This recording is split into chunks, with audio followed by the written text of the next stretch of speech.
آپ سوچیں محبت جس سے آپ کرتے ہیں. میں نے کل ایک حدیث پڑھی ہے اور میں نظر کرنا چاہتا ہوں تمام لوگ. آپ صلی اللہ علیہ وسلم نے کہا ہے کہ جو شخص جس سے محبت کرتا ہے، اگلا فقرہ بڑا کمال کا ہے، خواہ اس کے اعمال ویسے ہوں یا نہ ہوں، قیامت کے دن اس کی معیت میں اٹھائے جائے. اللہ اکبر. فقرہ درمیان کا غور کرنے والا ہے کہ اس کے اعمال ایسے ہوں یا نہ ہوں، جو جس سے محبت کرتا ہے قیامت کے دن اس سے اٹھایا جائے. یہ محبت کا کمال ہے.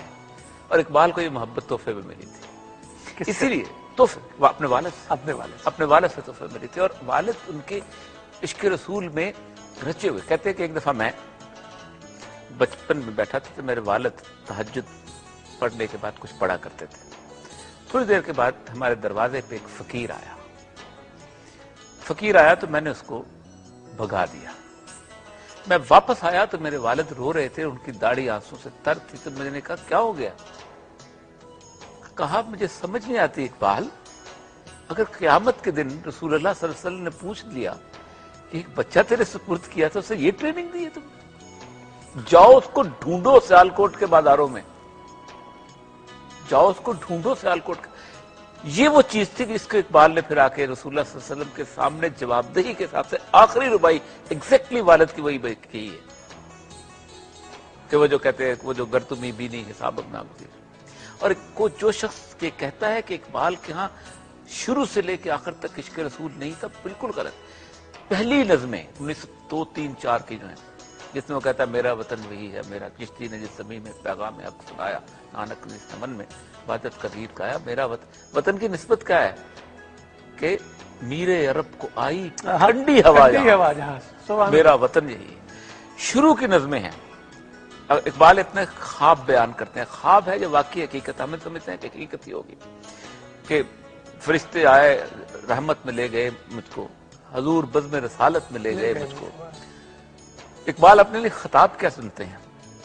کہا حضور نے اے اندلیب باغ حجاز، اے حجاز کے باغ کی بلبل، اے اندلیب باغ، کلی کلی ہے تیری گرمی نوا سے گداز، جہاں سے اٹھ کے جہاں پر برنگ بو آیا، ہمارے واسطے کیا تحفہ لے کے تو آیا.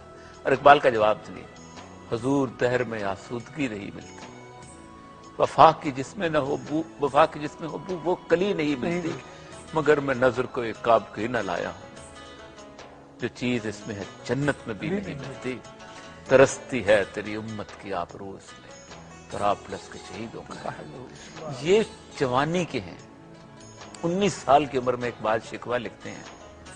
شکوہ تو اللہ سے کر دیا، سارے کا سارا شکوہ کر دیا.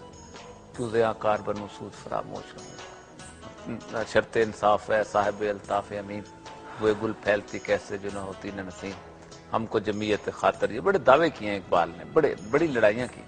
لیکن میں جواب شکوہ کو شکوہ سے کئی گنا بڑی نظم قرار دیتا ہوں. اور اقبال کہتے ہیں کہ اس جگہ ان پہ نازل ہوئی جس جگہ وہ دفن ہے. اب وہ اللہ تعالیٰ کی طرف سے جواب ہے، الہامی جواب ہے اقبال کا. اور اس جواب کے سارا فلو ایسے لگتا ہے کہ اللہ تبارک و تعالیٰ ایک نعت ہے کہ جو اقبال پہ نازل کر رہا ہے.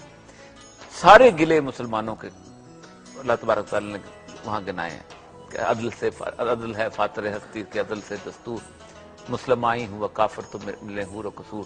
یا وہ جیسے جو تو سید بھی ہو مرزا بھی ہو عفان بھی ہو، تم سبھی کچھ بتاؤ کہ مسلمان، سب کچھ بتا دیا، خامیاں بتا دیا. اور پھر اللہ تعالیٰ جیسے ہوتا ہے نظم کا فلو آخری اس پہ آتا ہے، اسی طرح فلو لے کے آتے ہیں. جیسے افسانے کا آخری فقرہ ہوتا ہے، جیسے پینٹنگ کی آخری سٹروک ہوتی ہے، سٹروک لگائی ہے. سٹروک کیا ہے کہ قوت عشق سے ہر پست کو بالا کر دے، دہر میں اس میں محمد سے اجالا کر دے، اور کی محمد سے وفا تو نے تو ہم تیرے ہیں. اور یہ قرآن کی آیت ہے، قل ان کنتم تحبون اللہ. جو شخص کہتے ہیں کہ ہمیں اللہ سے محبت کرنی ہے، ان سے کہہ دو فتبعونی، اے رسول تیری اتباع کرے، یحببکم اللہ، اللہ ان سے محبت کرنے لگے گا. تو یہ جہاں چیز ہے کیا، لوح و قلم تھے، ہم لوح و قلم تیرے سپرد کر دیں گے، لکھو اپنی تقدیر جیسے لکھنا چاہتے ہو. یہ ہے اصل میں وہ اقبال جو 18-19 سال کی کا اقبال ہے. جس کے اندر عشق رسول رچا ہوا جسے کہتے ہیں کہ آپ تصور نہیں کر سکتے کہ کہیں کسی جگہ بھی کوئی بھی چیز، اور اس کی اقبال جو ہے نا وہ اس کی ایک ساکھ دیتا ہے، ایک وہ کہتا ہے کہ اگر ہو عشق تو ہے کفر بھی مسلمانی، نہیں تو مرد مسلمان بھی کافر ہو سکتی۔ یہ سارے کا سارا اقبال آپ اندازہ کریں کہ آخری دنوں میں جب علامہ اقبال بیمار ہوئے تھے تو راجہ صاحب بتاتے ہیں کہ ہم لوگ جاتے تھے، دو چیزوں سے اقبال کا عشق تھا، ایک قرآن پاک سے اور ایک سید الانبیاء صلی اللہ علیہ وسلم سے۔ منشی صاحب اور ان کے جو علی بخش ہیں وہ کہتے ہیں کہ قرآن پاک پڑھتے ہوئے صفحے بھیگ جاتے تھے اور ہم دھوپ میں رکھتے تھے، اللہ صبح سکھانے کے لیے قرآن پاک کے دھوپ میں رکھتے تھے۔ آخری دنوں میں آواز رندگی تھی تو بڑے اس میں تھے کہ میں قرآن اس خوشحالانی سے نہیں پڑھ سکتا ہوں۔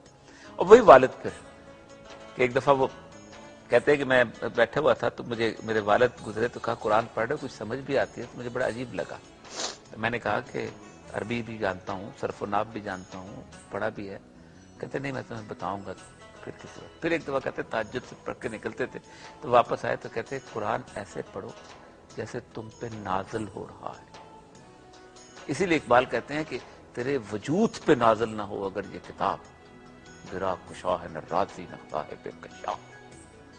اور اس قرآن کے بارے میں اقبال سے بڑا دعویٰ مسلم ہسٹری کی تاریخ میں کسی نے کہا۔ اقبال کا عشق دیکھیں کہ ایک دفعہ وہ کھڑے ہو کے یہ کہتے ہیں کہ اپنا روز محشر عذرہائے من پذیر، تو غنی ازہر تو عالم من فقیر، تو غنی ہے۔ میں اس دعوے کے بعد یہ بیان کرنا چاہتا ہوں کہ دعویٰ دیکھے کہ اے اللہ تعالیٰ تو غنی ہے، میں فقیر ہوں، روز محشر عذرہائے من پذیر۔ قیامت کے دن میری بات مان لینا، بادشاہ ہے، فقیر کی بات مان لیتے کیا حرج ہے؟ گر تمہیں بینی حسابم ناگر، اگر واقعی میرے خطائیں اتنی زیادہ ہیں کہ مجھے پیش ہونا ہی پڑ جائے، از نگاہ مصطفیٰ، از نگاہ مصطفیٰ پہ نابز، مجھے سید الانبیاء کی آنکھوں سے دور لے جانا۔ آپ نے اپنی ماں سے محبت کی ہو نا، آپ گلی میں جو کچھ مرضی کرتے ہیں آپ چاہتے ہیں کہ میری ماں کو پتہ نہ چلے، میرے باپ کو میرے ابوں کا پتہ نہ چلے، محبت ہوتی ہے نا۔ اور یہاں محبت، اس کے ساتھ اقبال دعویٰ کرتے ہیں کہ گر دلم آئینہ بے جوہر است، اگر میرے دل کے آئینے میں کوئی جوہر نہیں ہے، گر بحرفم غیر قرآن مزمرست، اگر اس دل میں قرآن کے علاوہ کوئی ایک حرف بھی موجود ہے، جو لوگ کہتے ہیں نا اقبال نے کہاں سے، گر یہ خیامارا خارم پاک کن، کہ اس پھول جو لگے ہوئے ہیں نا اس میں سے اس خار کو پاک کر دے، پردہ ناموس سے فکرم چاک کن، میں نے جو اتنا بڑا شاعری واری کا پردہ بنا اس کو چاک کر دے۔ اور دعویٰ دیکھیں قیامت کے دن آپ دعویٰ کر سکتے ہیں سید الانبیاء سے عاشق کا جو اقبال نے کیا کہ روز محشر خار و رسوا کر میرا، اے اللہ اگر قرآن کے علاوہ کوئی ایک لفظ سینے میں موجود ہے مجھے قیامت کے دن خار و رسوا کر دینا، بے نصیب از بوسہ پاک برا، مجھے سید الانبیاء کے پاؤں کے بوسے سے محروم۔ اللہ اکبر۔ عشق کی انتہا دیکھیں کہ عاشقوں کی دنیا بڑی کمال کی ہوتی ہے۔ بہن نے کہا کہ اقبال ایسا کرتے ہیں کہ چلتے ہیں آخری تمہارے میں حج پہ چلتے ہیں، ساری زندگی جا نہیں سکے۔ ایک خط لکھتے ہیں کہ میں عدن کے پاس سے جب میرا جہاز گزرا ہے تو مجھے ایسا لگ رہا تھا کہ میں ریت کے ذروں میں پھیل گیا ہوں اور اس حجاز کی سرزمین پہ اڑ رہا ہوں، میرا جی چاہتا تھا میں ریت کا ذرہ بن جاؤں، لیکن بدنصیبی، لیکن پھر اپنے آپ پہ کہ شاید میرے گناہ اس قسم کے ہیں، لیکن خیر وہ دنیا اور ہے، اس دنیا پہ وہاں جا ہی نہیں سکتے تھے۔ زاہد حسین، اور میں عرض کر رہا تھا اس وقت کہ آخری دنوں میں اقبال کو ان کی بہن نے کہا کہ چلو چلتے ہیں، تو کہنے لگے کہ کسی کے گھر جائے تو کچھ توشہ لے کے جاتے ہیں، تو میرے پاس تو کچھ نہیں ہے۔ تو اقبال نے رباعیاں لکھنی شروع کی ہیں آپ صلی اللہ علیہ وسلم کے لیے، اور وہ کچھ 100 رباعیاں ہیں جن میں وہ آخری رباعی وہ بھی ہے۔ شروع کمال ہوتے ہیں، بئی پیری رہے یثرب گرستم، کہ میں اس بڑھاپے میں یثرب کے راستے کا مسافر بن گیا ہوں، نواخواں سرود عاشقانہ، نغمے گاتا جا رہا ہوں عاشقی کے۔ اور مثال اپنی کمال دی ہے کہ بئی پیری رہے یسرب کا رفتم نواخاں سرود آشکانہ چواں مرغے کے در صحرا سرے شام. میری مثال اس پرندے کی طرح ہے کہ جس نے سارا دن صحرا میں کاٹ لیا، کشایت پر بفکر آشیانہ، اور گھر کی طرف جانے کے لیے پر کھول لے. اللہ اکبر، گھر کی طرف جانے. عجیب و غریب. جغرافیہ دیکھیں اقبال کا. سوئے شہرے کہ بتھا، کہ میں اس شہر کی طرف جا رہا ہوں. سوئے شہرے کہ بتھا در رہے اوست، میں اس شہر کی طرف جا رہا ہوں جس کے راستے میں کعبہ آتا ہے. اللہ اکبر، اللہ اکبر. اقبال کا اللہ اکبر. اسٹیشن کہاں ہے؟ اسٹیشن کا ہے. تو بازی جاؤ با خاصاں بیاں بیس. اے میرے دوستو، تم یہاں کعبے میں رک جاؤ اور خاص لوگوں سے گفتگو کرو کہ من دارم ہوائے منزل دوست، کہ مجھے تو یار کے منزل کی ہوا کھینچے لیے جا رہی ہے. اللہ اکبر. اور اللہ ہم ہزار باتیں کرتے ہیں. والہانہ جب آپ کسی سے محبت کرتے ہیں تو اس میں کچھ چیزیں نہیں آپ کے قابو میں رہتی ہیں. اور اس زمانے میں بڑی پابندی تھی رسول اللہ صلی اللہ علیہ وسلم کے. آپ کو یاد ہوگا کہ جالی پہ ہاتھ لگانا، اس طرح کی چیزوں. تو عبدالعزیز اس وقت تھے، یہ سب یہاں پابندی تھی اس وقت. پہلے تو بڑا عام لوگ جاتے تھے. تو عبدالعزیز حکمران تھے سعود. تو کہتے ہیں سجود نیست ہے عبدالعزیزی، میں یہاں سجدہ تو نہیں کر رہا ہوں، بروبم مز مجا خاک ترے روز، میں تو آنکھوں کی پلکوں سے یار کے در پہ جھاڑو دے رہا ہوں. اللہ اکبر. اللہ اکبر. آنکھوں کی پلکوں سے یار کے در پہ جھاڑو دے رہا ہوں. عاشقوں کی توجیہات بھی عاشقوں والی. جہاد بھی عاشق ہو.